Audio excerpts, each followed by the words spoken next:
In 1877, many of the tensions underlying American economic and political development in the Gilded Age came to a head. Where individual proprietors had once retained labor, increasingly large corporations now hired workers for wages. These businesses faced straitened circumstances during the Depression of the 1870s. Many had overextended themselves during the railroad building boom that followed the Civil War. Now their boards and managers laid off employees or cut wages, and many workers had nowhere else to go. While prevailing community values, namely an antebellum belief in individual conscience and humanitarianism, had once prevented employers from extracting the lowest possible wages from their employees, workers now faced a marketplace that treated labor as a simple commodity. Organized workers had responded to the rise of national business concerns, like railroads, by replacing their locally oriented groups with new national craft unions. But in the early 1870s, these groups still represented fewer than 5% of all non-farm workers in America. The accelerating pace of mechanization also undermined the positions of many workers by allowing unskilled labor to produce the same products that once required the command of special techniques. The Depression undermined the position of many workers and trade unions. With so many unemployed workers available, stronger employers no longer feared strikes.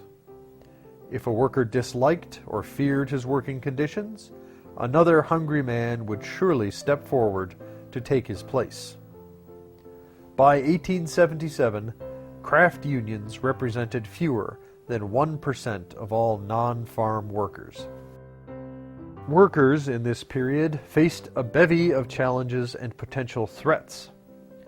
Many employers pressed their advantage by requiring their employees to receive pay in company scrip rather than United States currency or banknotes.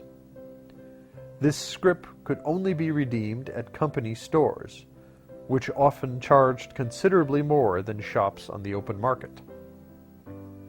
Others required workers to live in company housing.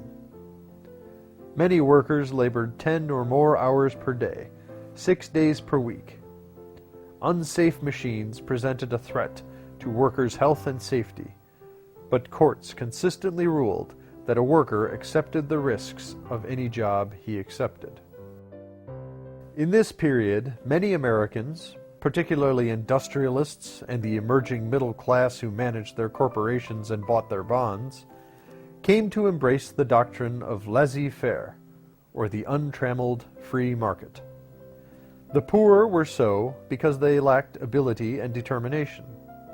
The rich were comfortable because of their superior talents and thrift, argued exponents of a new ideology that turned Charles Darwin's theory of evolution into a grim new vision of society's survival of the fittest. Among American businesses, the Depression especially undermined the positions of railroads. Slow economic times, combined with a huge surplus in railroad capacity, brought the major carriers to a remorseless struggle for survival. Each, in turn, slashed its rates in order to attract passengers and freight traffic. Passenger rates fell by 1/2, and freight rates by 2/3 along some competitive routes. In March of 1877, the Supreme Court upheld the Granger laws in the case of Munn versus Illinois. In response to the Grange's persistent lobbying on behalf of farmers and other rural interests, the state of Illinois had begun to regulate rates charged by railroads and grain elevators. The laws prevented the carriers from extracting high profits on those routes where they faced little competition from water transportation or other railroads. Many railroads believed that they depended upon these profitable routes for their survival. The laws also precluded the operators of grain elevators from taking advantage of their monopoly positions and virtually dictating crop prices to farmers. Outraged, a partner in a Chicago grain warehouse had sued to overturn the legislation, and the case had wound its way through the federal courts. The railroads quickly came to see the fate of the case as a key to their future profitability. But in Munn v. Illinois, the High Court established the constitutional principle of public regulation of private businesses involved in serving the public interest. Facing declining revenues, the railroads cut their remaining workers' wages.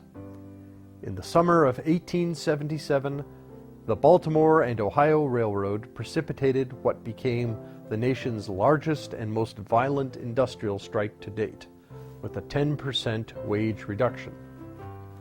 Several months earlier, the gigantic Pennsylvania Railroad had announced a similar wage cut. Now, the B&O, another of the nation's 4 largest roads, had made its move.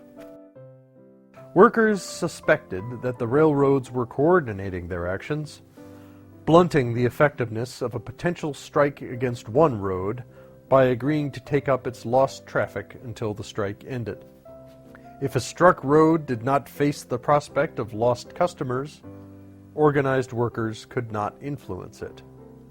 If the railroads agreed to help each other in order to defeat the workers, then simple strikes were futile. When workers walked out on the B&O, their patience was short. Strikes began in Baltimore and Pittsburgh and spread to St. Louis and Chicago. The railroad called in the usual strikebreakers, further enraging workers. But strikers not only refused to work, they took to preventing strikebreakers from operating trains as well. Strikers and their sympathizers clashed with militias and regular army troops in violent confrontations in Baltimore, Pittsburgh, and other B&O cities. The strike continued to spread and brought railroad traffic to a near standstill across the North. On July 21st, workers blocked freight traffic in East St. Louis. 3 days later, mobs effectively closed the Baltimore and Ohio and Illinois Central rail yards in Chicago, while strikers halted railroad traffic at Bloomington, Aurora, Peoria, Decatur, Carbondale, and other railroad junctions throughout the state. Coal miners also began strikes at mines near Braidwood, LaSalle, Springfield, and Carbondale. Like railroads, mining companies sought to cut their expenses in hard times and repeatedly cut miners' pay. Miners labored 12 to 14 hours a day, 6 days a week, in hazardous conditions. Most were paid in company scrip. In winter, miners did not see daylight from one Sunday to the next. Those who protested were fired and blacklisted. At Braidwood, coal operators brought in 400 African American strikebreakers to replace striking miners. When strikers forced their replacements to leave town, the National Guard reinstated them and eventually broke the strike. In the summer of 1877, the National Guard put down other disturbances in Peoria, Galesburg, Decatur, East St. Louis, and LaSalle. The mayor of Chicago summoned 5,000 vigilantes to help restore order there, and received the assistance of National Guard and regular Army units as well. The Chicago Times reported that terrors reign, the streets of Chicago given over to howling mobs of thieves and cutthroats. Police clashed with crowds on July 24th, but events reached their culmination the next day. Bloody encounters between police and enraged mobs occurred at Halted Street at 12th and 16th Streets, on the Halted Street Viaduct, and on Canal Street. Colonel Sheridan's cavalry, newly recalled from the South, restored order after killing 30 Chicagoans and wounding many more. The Great Strike of 1877 exerted a profound effect upon American business, as well as political and intellectual life. Many employers' organizations concluded that wage cuts had reached their rock bottom. The men would stand for no more. The strikes also jolted an increasingly complacent middle class, many of whom had no knowledge of the conditions that laborers faced every day.